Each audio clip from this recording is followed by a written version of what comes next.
अथ अथ गीता महात्म्यम्। गीताशास्त्रमिदं पुण्यं यः पठेत् त्रायतः पुमान् विष्णुः पदमवाप्नोति भयशोकारिवर्जितः। गीताध्ययनशीलस्य प्राणायामपरस्य च नैव सन्ति हि पापानि पूर्वजन्मकृतानि च। मलनिर्मोचनं पुंसां जलस्नानं दिने दिने सकृद्गीताम्बसि स्नानं संसारमलनाशनम्। गीता सुगीता कर्तव्या किमन्यै शास्त्रविस्तरैः या स्वयं पद्मना पश्य मुखपद्मात् विनिश्रिता भारत अमृत सर्वस्वं विष्णोर्वक्त्रात् विनिश्रितम्। गीता गङ्गोदकं पीत्वा पुनर्जन्म न विद्यते। सर्वोपनिषदो गावो दुग्धा गोपालनन्दनः पार्थो वत्ससुधीर्भुक्ता दुग्धं गीतामृतं महत्। एकं शास्त्रं देवकी पुत्र गीतम् एको देवो देवकी पुत्र एव एको मन्त्रस्थस्य नामानि यानि काम्याप्यकं तस्य देवस्य सेवा। हरि ओम्।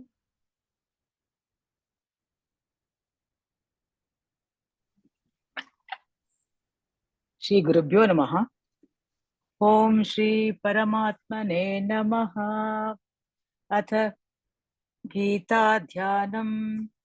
ओम पार्थाय प्रतिबोधितां भगवता नारायणेन स्वयं व्यासेन ग्रथितां पुराणमुनिना मध्ये महाभारतम् अद्वैतामृतवर्षिणीं भगवतीम् अष्टादशाध्यायिनीम् अम्ब त्वामनुसन्दधामि भगवद्गीते भवद्वेषिणीम्।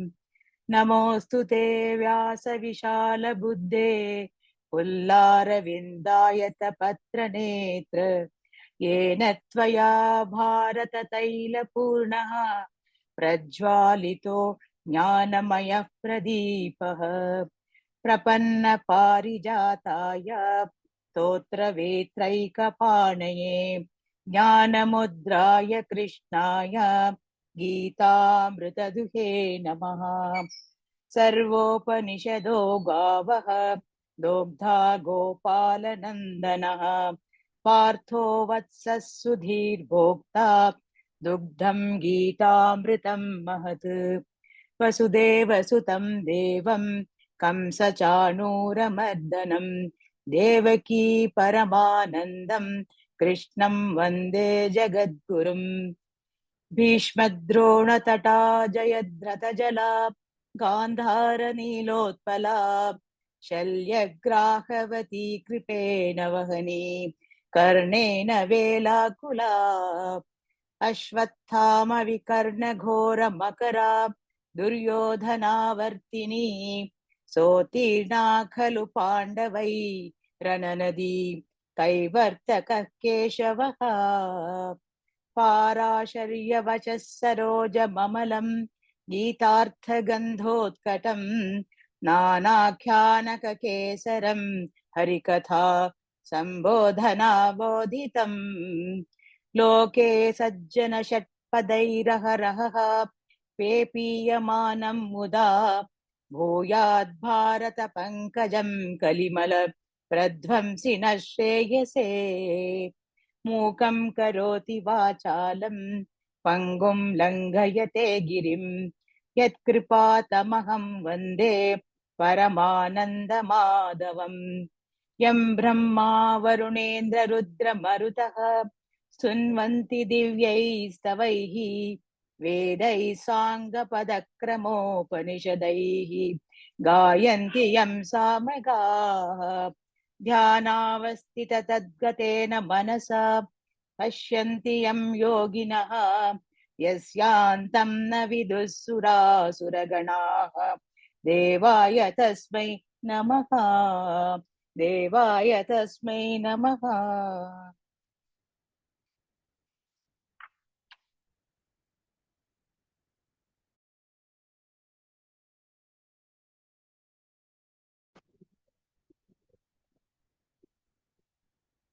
ॐ श्री परमात्मने नमः। अथ द्वितीयोऽध्यायः। सञ्जय उवाच तं तथा कृपयाविष्टम् अश्रुपूर्णाकुलेक्षणम् विषीदन्तमिदं वाक्यम् उवाच मधुसूदनः। श्रीभगवानुवाच कुतस्त्वाकश्मलमिदम् विषमे समुपस्थितम् अनार्यजुष्टमस्वर्गम् अकीर्तिकरमर्जुना क्लैभ्यं मास्मगमः पार्थ नैतत्त्वयुपपद्यते क्षुद्रं हृदय दौर्बल्यं त्यक्तोत्तिष्ठ परन्तप। अर्जुन उवाच कथं भीष्ममहं संख्ये द्रोणं च मधुसूदन इषुभिः प्रतियोत्स्यामि पूजार्हावरिसूदन गुरून् हत्वा हि महानुभावान् श्रेयो भोक्तुं वैक्ष्यमपीह लोके हत्वार्थकामांस्तु गुरूनिहैव भुञ्जीय भोगान् रुधिरप्रदिग्धान् न चैतद्विद्मकतरन्नो गरीयः यद्वा जयेम यदि वा नो जयेयुः यानेव हत्वा न जिजीविषामः तेव स्थिताः प्रमुखे धार्तराष्ट्राः कार्पण्यदोषोपहतः स्वभावः पृच्छामि त्वां धर्मसम्मूढचेताः यच्छ्रेयस्या निश्चितं ब्रूहि तन्मे शिष्यस्तेऽहं शाधि मां त्वां प्रपन्नम् न हि प्रपश्यामि ममापनुद्यात् यच्चोगमुच्चोषणमिन्द्रियाणाम् अवाप्य भूमावसपत्नमृद्धं राज्यं सुराणामपि चाधिपत्यम्। सञ्जय उवाच एवमुक्त्वा हृषीकेशं गुडाकेशः परन्तप न योत्स्य इति गोविन्दम् उक्त्वा तूष्णीं बभूवः। तमुवाच हृषीकेशः प्रहसन्निव भारत सेनयोरुभयोर्मध्ये विषीदन्तमिदं वचः। श्रीभगवानुवाच अशोष्यानन् वशोश्चत्वं प्रज्ञावादं शभासचे गदासून गदासूञ्च नानुशोषन्ति पण्डिताः न त्वेवाहं जादुनासं न त्वं नेमे जनाधिपाः न चैव न भविष्यामः सर्वे वयमतः परम् देहिनोऽस्मिन् यथा देहे कौमारं यौवनं जरा तथा देहान्तरप्राप्तिः धीरस्तत्र न मुह्यति मात्रा स्पर्शस्तु कौन्तेय शीतोष्णसुखदुःखदाः आगमापायिनो नित्याः तान् स्थितिक्षस्व भारत यं हि न एते पुरुषशब समदुःखसुखं धीरं सोऽतत्त्वाय कल्पे नास्तो विद्यते भावः न भावो विद्यते सतः उभयोर्दृश्यन्तः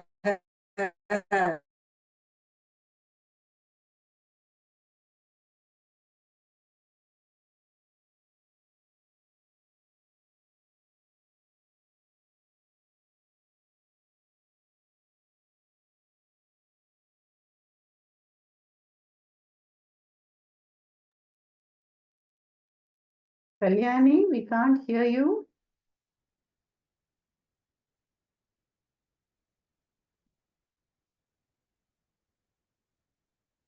Some internet problem maybe.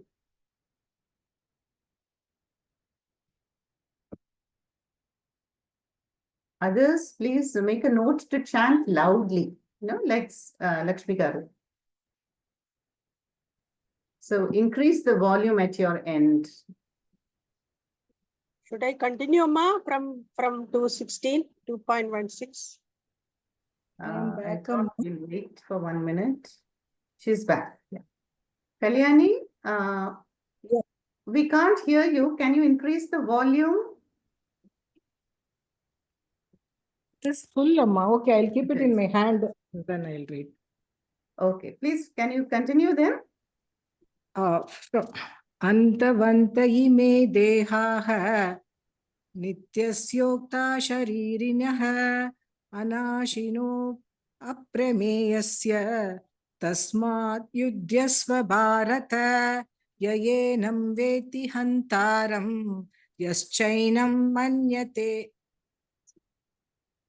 मन्यते हतम् उभौ तौ न विजानीतः नायं हन्ति न हन्यते न जायते म्रियते वा कदाचित् नायं भूत्वा भविता वा न भूयः अजो नित्यः शाश्वतोऽयं पुराणः न हन्यते हन्यमाने शरीरे वेदा विनाशिनं नित्यं येनमजमव्ययम् कथं स पुरुषः पार्थ कघातयति हन्तिकम् वासांसि जीर्णानि यथा विहाय नवानि गृह्णाति नरोपराणि तथा शरीराणि विहाय जीर्णानि अन्यानि संयाति नवानि देहि नैनं छिन्दन्ति शस्त्राणि नैनं दहति पावकः न चैनं क्लेदयन्त्यापः न शोषयति मारुतः अच्छेद्योऽयमदाह्योऽयम् अक्लेद्यो शोष्य एव च नित्यः सर्वगतस्ताणु अचलोऽयं सनातनः अव्यक्तो यमचिन्तोऽयम् अविकार्योऽयमुच्यते तस्मादेवं विदित्वैनं नानुशोचितुमर्हसि अथ चैनं नित्यजातं नित्यं वा मन्यसे मृतं तथापि त्वं महाबाहो नैवं शोचितुमर्हसि जातस्य हि ध्रुवो मृत्युः ध्रुवं जन्म मृतस्य च तस्मात् परिहार्येऽर्थे न तस्मात् परिहार्येऽर्थे न त्वं शोचितुमर्हसि अव्यक्ताधीनि भूतानि व्यक्तमध्यानि भारत अव्यक्तनिधनान्येव तत्र का परिदेवना आश्चर्यवत् पश्यति कश्चिदेनम् आश्चर्यवत् वदति तथैव चान्यः आश्चर्यवच्चैनमन्यः शृणोति श्रुत्वाप्येनं वेद न चैव कश्चित् देहि नित्यमवध्योऽयम् देहे सर्वस्य भारत तस्मात् सर्वाणि भूतानि न त्वं शोचितुमर्हसि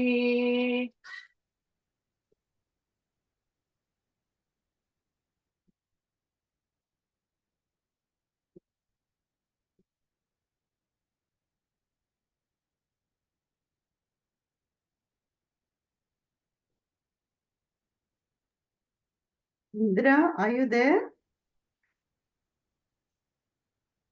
Hema, is Indra there? Acha, Indra can't unmute.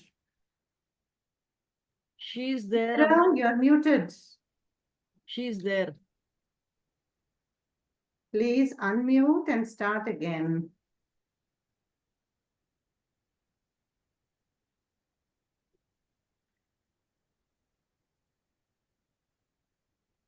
Amma, unmute button. Press the unmute button. Amma, Indraji. unmute yourself. Unmute. Start again. Start again. Madam,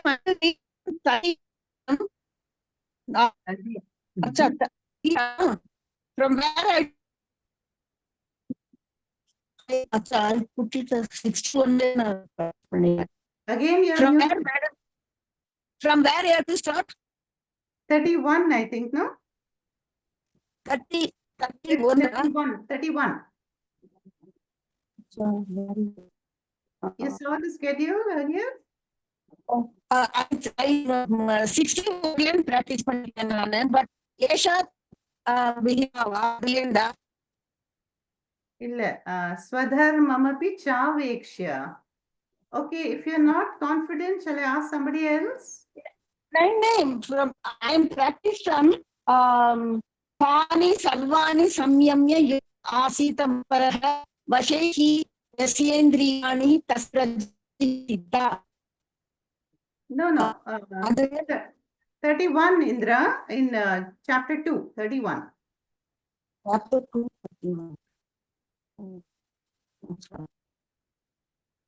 31. Okay. Swadharmamapi chavekshya na vikamvitumarhasi dharmyadi yuddhacheyonya kshatriyasya na vidyate yadrichachopannam vargadvaram pavrutham sukhinah kshatriya papata labante yuddhamidvisham अतः त्वमिमं धन्यं संग्रामं न करिष्यसि ततः स्वधर्मं कीर्तिं च हित्वा पापमवाप्स्यसि अकीर्तिं चापि भूतानि कथयिष्यन्ति ते व्ययाम् संवाप्तश्चाकीर्तिः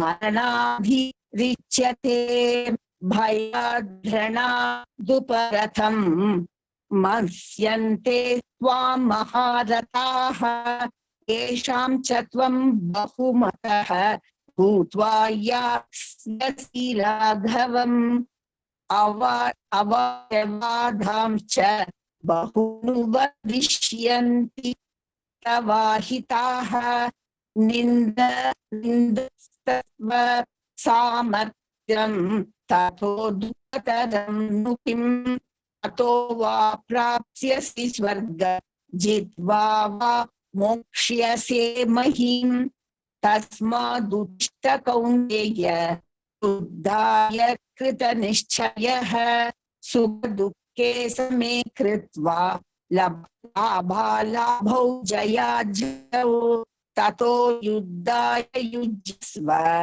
नैवं पापमवाप्स्यसि एषा ते विहिता संख्ये बुद्धिर्योगे त्विमां शृणु बुद्धया युक्तो यया पार्थ कर्मबन्धं प्रहास्यसि नेहाभिक्रमनाशोऽस्ति प्रत्यवायो न विद्यते स्वल्पमप्यस्य धर्मस्य त्रायते महतो भयात् व्यवसायात्मिका बुद्धिः एकेह कुरु नन्दन बहुआकारन्ताश्च बुद्धयो व्यवसायिनाम् यामिमां पुष्पितां वाचम् Om प्रवदन् Indra. Mommy, I think it is my turn. It is yeah. my turn, mommy. Okay Umas. Okay. व्यवसायात्मिका बुद्धिः एकेह कुरु नन्दन बहुशाखाह्यनन्ताश्च बुद्धयो व्यवसायिनाम् यामिमां पुष्पितां वाचं प्रवदन्त्य विपस्थितः वेदवादरताः पार्थ नान्यतस्तीति वादिनः कामात्मानः स्वर्गपराः जन्म कर्म फलप्रदां क्रिया विशेष बहुलां भोगैश्वर्य गतिं प्रति भोगैश्वर्य प्रसक्तानां तयापकृत चेतसां व्यवसायात्मिका बुद्धिः समाधौ न विधीयते त्रैगुण्य विषया वेदाः निस्त्रैगुण्यो भवार्जुन निर्द्वन्द्वो नित्यसत्त्वस्थः निर्योगक्षेम आत्मवान् यावानर्थ उदपाने सर्वतः सम्प्लुतोदके तावान् सर्वेषु वेदेषु ब्राह्मणस्य विजानतः कर्मण्येवाधिकारस्ते मा फलेषु कदाचन मा कर्मफलके दुर्भूः मा ते सङ्गोऽस्त्वकर्मणि योगस्थः कुरु कर्माणि सङ्गं त्यक्त्वा धनञ्जय सिद्ध्यसिद्ध्योः समो भूत्वा समस्त्वं योग उच्यते धूरेण ह्यवरं कर्म बुद्धियोगात् धनञ्जय बुद्धौ शरणमन्विच्छ कृपणात् फलहेतवः बुद्धियुक्तो जहातीह उभे सुकृत दुष्कृते तस्मात् योगाय युज्यस्व योगः कर्मसु कौशलम् कर्मजं बुद्धियुक्ता हि फलं त्यक्त्वा मनीषिणः जन्मबन्धविनिर्मुक्ताः पदं गच्छन्त्यनामयम् यदा ते मोहकलिलं बुद्धिर्व्यतितरिष्यति तदा गन्तासि निर्वेदं श्रोतव्यस्य श्रुतस्य च श्रुतिविप्रतिपन्ना ते यदा स्थास्यति निश्चला समाधावचला बुद्धिः तदा योगमवाप्स्यसि। अर्जुन उवाच स्थितप्रज्ञस्य का भाषा समाधिस्तस्य केशव स्थितधी किं प्रभाषेत किमासीत व्रजेत किम्।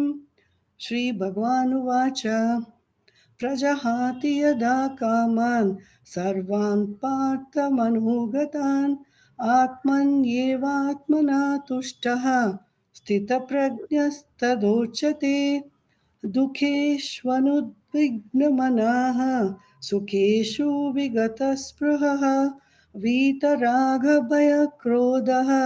स्थितधीर्मुनिरुच्यते यः सर्वत्रानभिस्नेहः तत्प्राप्य शुभाशुभं नाभिनन्दति न द्वेष्टि तस्य प्रज्ञा प्रतिष्ठिता यदा संहरते चायं कूर्मोऽङ्गानीव सर्वशः इन्द्रियाणीन्द्रियार्थेभ्यः तस्य प्रज्ञा प्रतिष्ठिता विषया विनिवर्तन्ते निराहारस्य देहिनः रसवर्जं रसोऽप्यस्य परं दृष्ट्वा निवर्तते यततो ह्यपि कौन्तेय पुरुषस्य विपश्चितः इन्द्रियाणि प्रमादीनि हरन्ति प्रसभं मनः तानि सर्वाणि संयम्य I think that's good. युक्तः Padma? मत्परः। Om Padma? Yes, Yeah. Amma. Up to 60, no? Yours?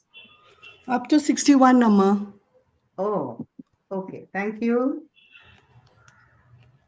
Then तानि सर्वाणि संयम्य युक्त आसीत मत्परः वसे हि यस्येन्द्रियाणि तस्य प्रज्ञा प्रतिष्ठिता ध्यायतो विषयान् पुंसः सङ्गस्तेषूपजायते सङ्गात् संजायते कामः कामात् क्रोधोऽभिजायते क्रोधात् भवति सम्मोहः सम्मोहात् स्मृतिविभ्रमः स्मृतिभ्रंशात् बुद्धिनाशः बुद्धिनाशात् प्रणश्यति रागद्वेषवियुक्तैस्तु विषयानिन्द्रियैश्चरन् आत्मवश्यैर्विधेयात्मा प्रसादमधिगच्छति प्रसादे सर्वदुःखानां हानिरस्योपजायते प्रसन्नचेतसो ह्याशु बुद्धिः पर्यवतिष्ठते नास्ति बुद्धिरयुक्तस्य न चायुक्तस्य भावना न चाभावयतः शान्तिः अशान्तस्य कुतः सुखम् इन्द्रियाणां विचरतां यन्मनोनुविधीयते तदस्य हरति प्रज्ञां वायुर्नावमिवाम्भसि तस्माद्यस्य महाबाहो निगृहीतानि सर्वशः इन्द्रियाणीन्द्रियार्थेभ्यः तस्य प्रज्ञा प्रतिष्ठिता यानि ता सर्वभूतानां तस्यां जागर्ति संयमी यस्यां जाग्रति भूतानि सानि सा पश्यतो मुनेः आपूज्यमानमचलप्रतिष्ठं समुद्रमापः प्रविशन्ति यद्वत् तद्वत् कामायं प्रविशन्ति सर्वे स शान्तिमाप्नोति न कामकामी विहाय कामान् यत्सर्वान् पुमांश्चरति निःस्पृहः निर्ममो निरहङ्कारः स शान्तिमधिगच्छति एषा ब्राह्मी स्थितिः पाद्धा नैनां प्राप्य विमुह्यति स्थित्वा स्यामन्तकालेऽपि ब्रह्मनिर्वाणमृत्यति ॐ तत्सत् इति श्रीमद्भगवद्गीतासु उपनिषत्सु ब्रह्मविद्यायां योगशास्त्रे श्रीकृष्णार्जुनसंवादे सांख्ययोगो नाम द्वितीयोऽध्यायः। ॐ श्री परमात्मने नमः। अथ तृतीयोऽध्यायः। अर्जुन उवाच ज्ञायसि चेत् कर्मणस्ते मता बुद्धिर्जनार्दन तत् किं कर्मणि घोरे मां नियोजयसि केशव व्यामिश्रेणेव वाक्येन बुद्धिं मोहयसीव मे तदेकं वद निश्चित्य येन श्रेयोऽहमाप्नुयाम्। श्रीभगवानुवाच लोकेऽस्मिन् द्विविधा निष्ठा पुरा प्रोक्ता मया नघ ज्ञानयोगेन साङ्ख्यानां कर्मयोगेन योगिनां न कर्मणां मनारम्भात् नैष्कर्म्यं पुरुषोश्रुते न च सन्न्यासनादेव सिद्धिं समधिगच्छति न हि कश्चित् क्षणमपि जातु तिष्ठत्य कर्मकृत् कार्यते वशः कर्म सर्वः प्रकृतिजैर्गुणैः कर्मेन्द्रियाणि संयम्य य आस्ते मनसा स्मरन् इन्द्रियार्थिन् विमूढात्मा मिथ्याचारा स उच्यते यस्विन्द्रियाणि मनसा नियम्यारभतेऽर्जुन कर्मेन्द्रियै कर्मयोगम्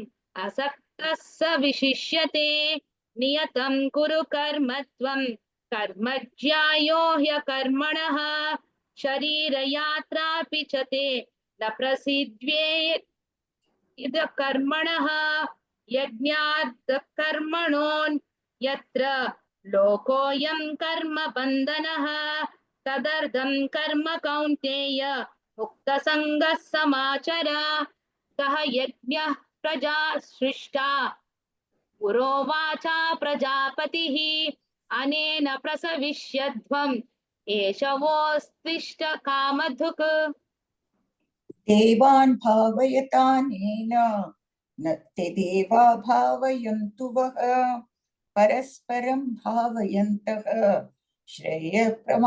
प्रमवाप्स्यथ इष्टान् भोगान् हि वो देवाः दास्यन्ते यज्ञभाविताः तैर्दत्तान् प्रदायैभ्यः यो भुङ्क्ते स्तेन एव सः यज्ञशिष्टाशिनः सन्तः मुच्यन्ते सर्वकिल्बिषैः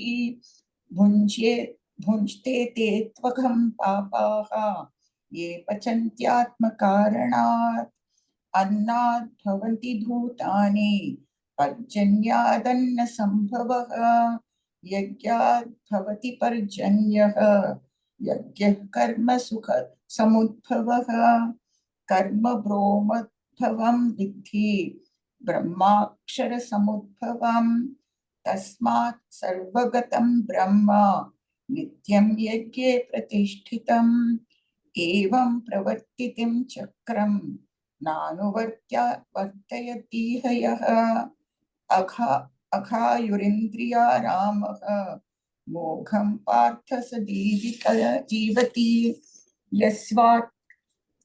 यस्त्वात्मरतिरेव स्यात् आत्मतृप्तश्च मानवः आत्मन्येव च सन्तुष्टः तस्य कार्यं न विद्यते नैव तस्य कृतेनार्थः न कृतेनेह कश्चन न चास्य सर्वभूतेषु कश्चिदर्थव्यपाश्रयः तस्मादसक्तः सततं कार्यं कर्म समाचर असक्तो ह्याचरन् कर्म परमाप्नोति पूरुषः कर्मण्यैव हि संसिद्धिम् आस्थिता जनकादयः लोकसङ्ग्रहमेवापि सम्पश्यन् कर्तुमर्हसि यद्यदाचरति श्रेष्ठ तत्तदेवेतरो जनः स यत् प्रमाणं कुरुते लोकस्तदनुवर्तते न मे पार्थास्ति कर्तव्यं त्रिषु लोकेषु किञ्चन नानावाप्तमवाप्तव्यं वर्त एव च कर्मणि यदि ह्यहं न वर्तेयं जातु कर्मण्यतन्त्रितः मम वर्त्मानुवर्तन्ते मनुष्या पार्थ सर्वशः उत्सीदेयुरिमे लोकाः न कुर्यां कर्म चेदहं सङ्गरस्य च कर्ता स्याम् उपहन्यामि मा प्रजाः सक्ता कर्मण्य विद्वांसः यथा कुर्वन्ति भारत कुर्याद् विद्वांस्तथा सक्तः चिकीर्षोर्लोकसङ्ग्रहं न बुद्धिभेदं जनयेद् अज्ञानां कर्मसङ्गिनां जोषयेत् सर्वकर्माणि विद्वान् युक्तसमाचरन् प्रकृते क्रियमाणानि गुणैः कर्माणि सर्वशः अहङ्कारविमूढात्मा कर्ताहमिति मन्यते तत्तवित्तु महाबाहो गुणकर्मविभागयोः गुणा गुणेषु वर्तन्ते इति मत्वा न सज्जते प्रकृतेर्गुणसम्मूढाः सज्जन्ते गुणकर्मसु तान् कृष्णविधो मन्दान् कृष्णभिन्न विचालयेत् मयि सर्वाणि कर्माणि सन्न्यस्याध्यात्मचेतसा निराशीर्निर्ममो भूत्वा युध्यस्व विगतज्वरः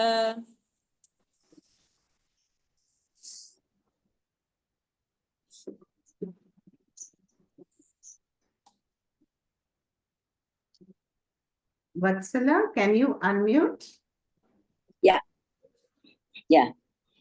ये मे मतमिदं नित्यम् अनुतिष्ठन्ति मानवाः श्रद्धावन्तो न सूयन्तो मुच्यन्ते तेऽपि कर्मभिः ते त्वेदभ्यसूयन्तो नानुतिष्ठन्ति मे मतं सर्वज्ञानविमूढांस्तान् विधिस्नष्टान चेतसः सदृशं चेष्टस्वस्याः प्रकृतेर्ज्ञानवानपि प्रकृतिं यान्ति भूतानि निग्रहः किं करिष्यति इन्द्रियस्येन्द्रियस्यार्थे रागद्वेषौ व्यवस्थितौ तो तयोर्न वशमागच्छेतौ हास्य परिपन्थिनौ श्रेयान् स्वधर्मो विगुणः परधर्मात् स्वनुष्ठितात् स्वधर्मे निधनं श्रेयः परधर्मो भयावह अर्जुन उवाच अत केन प्रयुक्तोऽयं पापचरितपुरुषः अनिच्छन्नपि वर्ष्णेय बलादिव नियोजितः श्रीभगवानुवाच काम एष क्रोध एष रजोगुणसमुद्भवः महाशनो महापाप्मा विधेयेन मिह वैरिणम् धूमेनाव्रियते वह्निर्यथा दर्शो मलेन च यथोल्बेनावृतो गर्भस्तथा तेनेदमावृतम् आवृतं ज्ञानमेतेन ज्ञानिनो नित्यवैरिणा कामरूपेण कौन्तेय दुष्पूरेणानलेन च इन्द्रियाणि मनोबुद्धिर्याधिष्ठानमुच्यते एतैर्विमोह्यत्येष ज्ञानमावृत्य देहिनं तस्मात् विमिन्द्रियाण्यादौ निर्यम्य भर्तशबः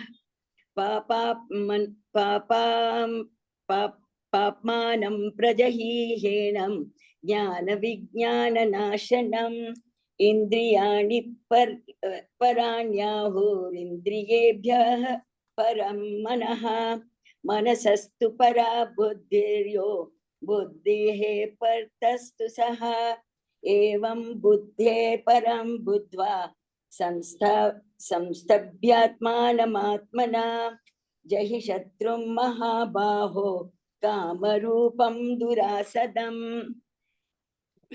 Over. Yeah, over. इति श्रीमद्भगवद्गीतासु उपनिषत्सु ब्रह्मविद्यायां योगशास्त्रे श्रीकृष्णार्जुन संवादे कर्मयोगो नाम तृतीयोऽध्यायः सम्पूर्णम्. ओम तत्सत्. Thank you. So that was really wonderful to hear you all chant the wonderful chapters 2 and 3. 2 we have completed, 3 we are going to begin next week. So now the second part of the program today is small short presentations, and some students are new to the group also, and they have been studying very consistently for maybe a couple of years. So I would like them to share whatever they want to, some introduction. So I thought, why not we start with Divya.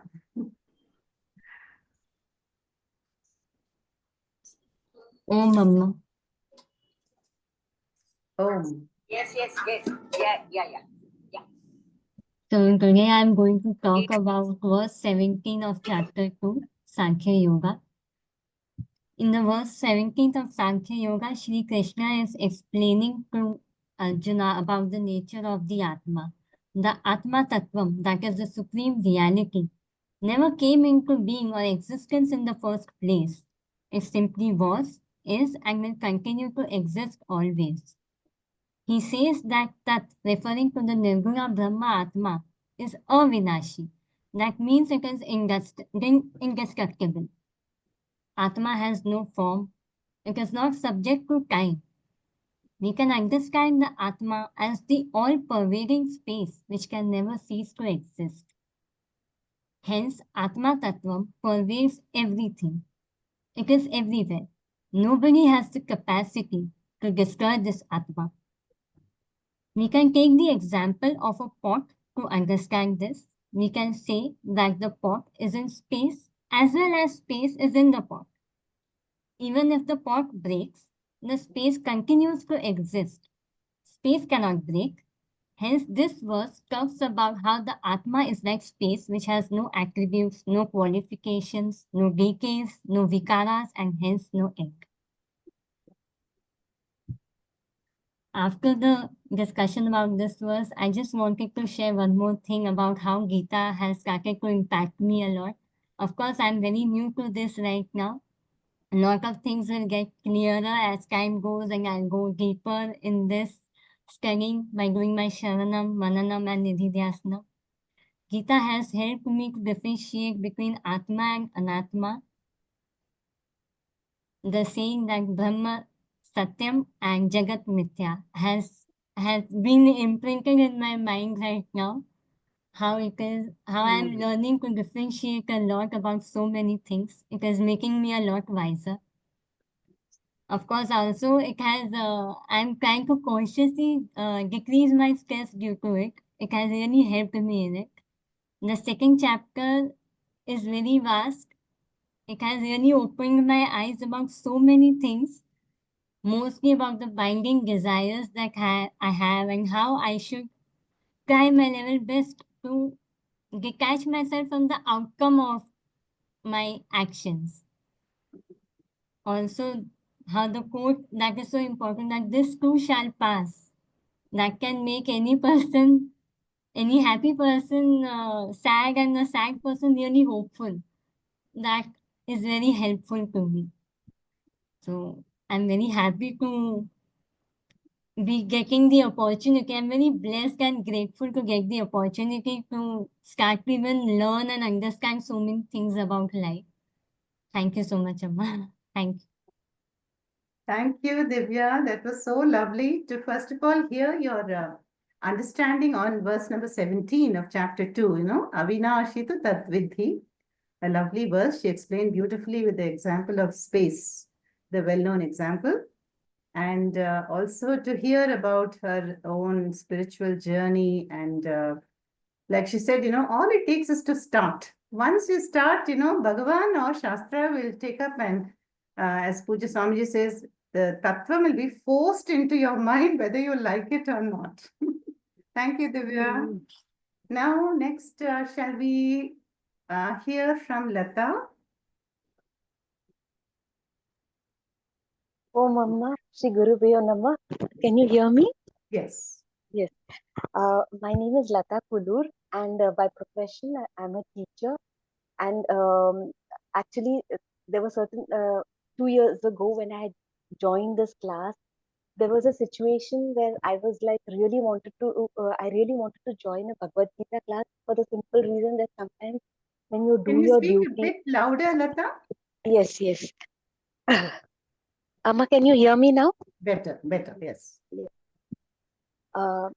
is like when, like before 2 years ago, when I joined this class, there was a situation in my life when I was like trying to understand that sometimes you do your dharma properly, you do your karma also, you do your karma also, but still things don't. There are situations where you are like questioned all the time, where you are sometimes whatever you do is not enough. And that is why I really wanted to join Bhagavad Gita class, just to understand that because they always say that it is a life lesson and it will teach you so many things, and of how to deal with life. It's a way of life.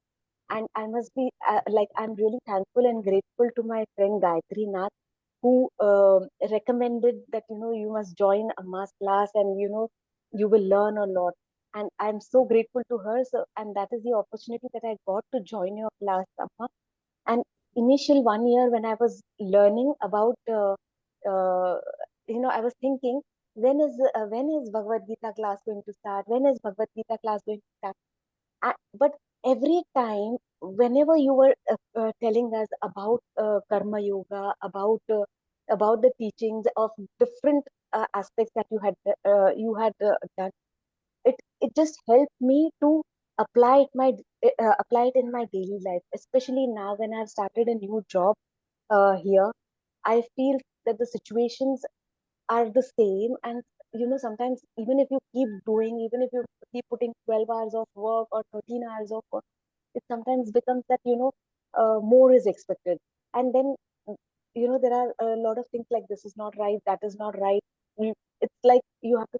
And then I kept thinking to myself, no, as per the karma yoga, you have to do what is right and just do your duty without even without expecting that, just because I am putting in so many hours of work, or I am doing so many things, that one should appreciate it, or one should go about it. That is a person, that is their personality. It We have to follow what has to be done, and we don't need to get attached to the expectations and everything. So karma yoga does teach us to what to say, to be away from to control our raga and dvesha. And I also learned that swadharma, you have to do your duty irrespective of anything, irrespective of the what to say, outcome, or irrespective of the expectations. We have to just keep doing our duty, and not to expect anything out of it, and assume and take it as a prasada buddhi and move forward. And for that, I'm really, really grateful to you also, Amma, because whatever you have taught right now, I'm applying it in my daily life, and this is really helping me to cope with some of the situations that I am facing in my life. And thank you so much for it. I'm really, really grateful to you.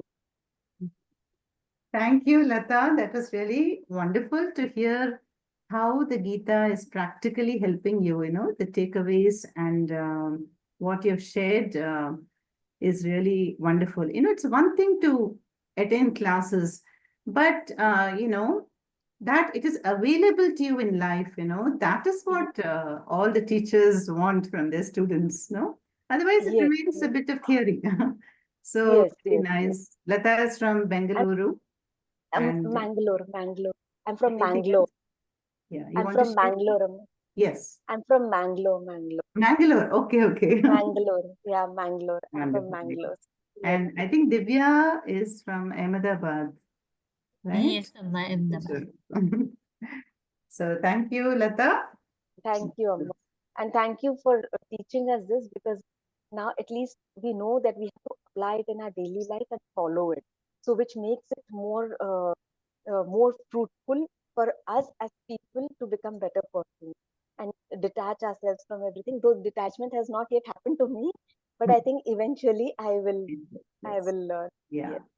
See, Gita will really put everything in perspective, That's what I like. It's so much about the Gita, that it gives us a very healthy perspective of life, and you don't really have to run away anywhere or renounce anything.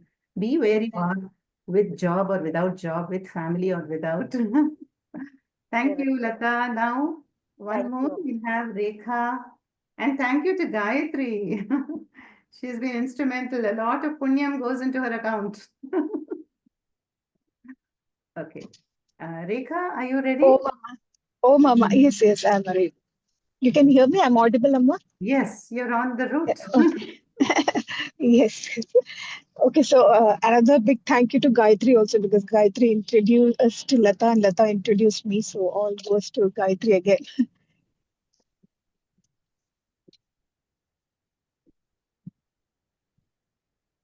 Hello, Hello, yes. I'm audible? Yeah, I'm audible. Now you're audible, yes.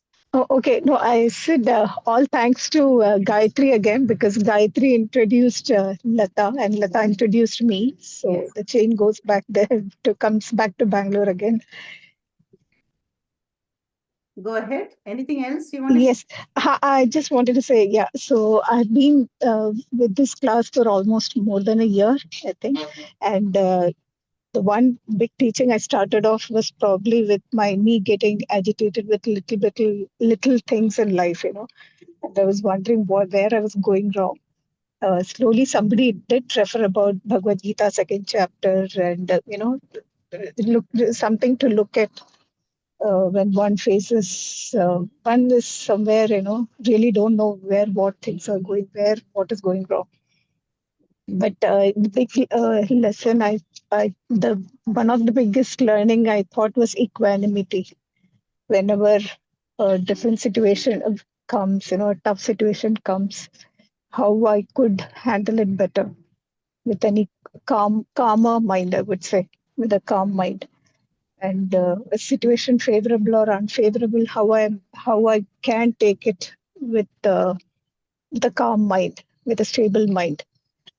Be it people, be it situation, be it surrounding, be it environment, be it weather, how I could have a one response to different situations around me. That probably I think I'm able to slowly understand and apply to daily life. That has been a big learning, and I feel life has turned almost 360 degrees. If there is anything more, I'm sure there is more to learn. But I think this for me presently has changed a lot for me.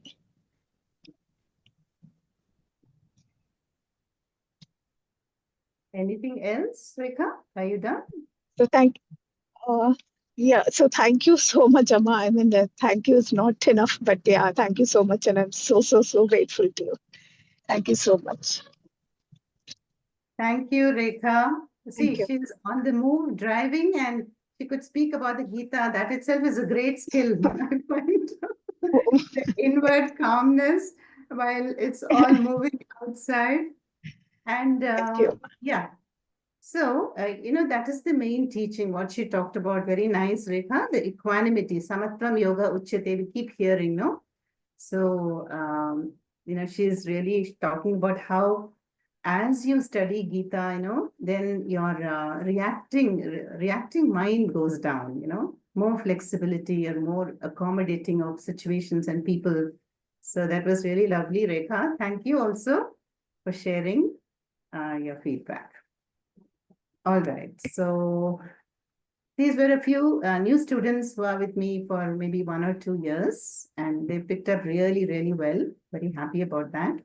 So now, as the last presentation, we have Sudha. And Sudha is from New Delhi, and she's been my student for more years now. Would you like to start, Sudha?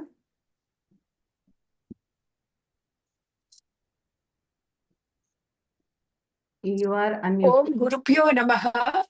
Om Gurubhyo Namaha. I am taking up a very cryptic sloka, 2.69. Ya Nisha Sarva Bhutanam Tasyam Jagarti Sanyami Yasyam Jagriti Bhutani Sa Nisha Pashyato Mune. The meaning of this sloka, literal meaning is, when, the two type of people are taken. One side we have the Sthita Pragya, a man of permanent wisdom, or we can say Jnani. Other side, all living people, the Anyanis. So this sloka tells, when the Jnani is awake, the other people, the Anyanis, are sleeping. And when the Jnani sleeps, the Anyanis are awake. So it's very cryptic, and we should not take the literal meaning of this. It has a hidden meaning. So let us see what is that. Before going into the meaning, we have to see the attitude of the Jnani and the attitude of the Anyani towards the world. So let us take the case of the Anyani. He lives in the Deha Sthiti, Dvaita mindset, always identifying with his body, mind, Anatma complex. He takes the Mithya world to be real. And so he is always having an extroverted mind. With that, he always seeking pleasure, worldly pleasure. He thinks that only can give him permanent happiness. He keeps that as the goal of his life. So the sense pleasures appear bright for him like a daylight. So he is awake and active in the midst of sense pleasures, which is like day for the Anyani. Due to his ignorance, this common man, this Anyani, he does not go beyond the materialistic pleasures, and this Atma Sthiti and all that, it does not appeal to him at all. So he is as if asleep in that state of Atma Sthiti. Now let us take the case of the Jnanis. Jnanis always live in Atma Sthiti, in the awareness of Atma. this Sita Pragya itself, we come across Atmanev Atmana Tushtaha. They abide in their Atma, so they have that Purnatvam. They don't expect anything from the external world for their happiness. So their minds always turn inwards with complete control over their sense organs. They are so indifferent, unconcerned, unaffected by the worldly pleasures. So they seem to be asleep in the midst of worldly pleasure. They are awake only in the Atma Sthiti. The Jnanis are awake only in the Atma Sthiti and asleep in the midst of worldly pleasure. So in short, the presence of worldly pleasure seem to be day for Ajnanis and Jnanis seem to be sleeping in that is night for them. It looks dark for them, for Jnanis. And absence of worldly pleasure, Ajnanis, because they don't have control over the sense organs, the absence of worldly pleasures appear dark for the Ajnanis. So that appear to be night for them. And for Jnanis, because they are indifferent to all sense pleasures, that in their Atma Sthiti, the absence of worldly pleasure is like day for them. So what Krishna wants to convey here, the world is same for both Jnanis and Ajnanis. The people are same, the circumstances are same, but how they view the world only makes the difference. Because the Jnani lives in the Atma Sthiti, having complete mastery over his sense organs, he is able to abide in the Atma Tattvam and he enjoys permanent peace. So what Krishna wants to tell us is, we have to follow self-restraint, which is the most important sadhana. Here, Krishna is giving Sita Prajna Lakshana also and Sita Prajna Sadhana also. To reach this Lakshana of abiding in Atma Sthiti, the sadhana is self-restraint and to keep away from sense pleasures. Om Tat Sat. Om Sudha. So that was a lovely summary of the most cryptic shloka of chapter 2, and that is the 69 one. You know, we can never understand it at the first reading. We have to dwell upon it. And so she has given the gist of, you know, how there are two ways of perceiving the world. One is from a higher perspective, from the Atma Drishti, and the other is from the Dvaita Loka Drishti. So very, very nice, very clear. Thank you for that, Sudha. And now I will just conclude this with a prayer and then I have some announcements. Om Purnamada Purnamidam Purnat Purnamadachyate Purnasya Purnamadaya Purnameva Vashishyate. Om Shanti Shanti Shanti. Harihi Om Sri Gurubhyo Namaha. Harihi Om.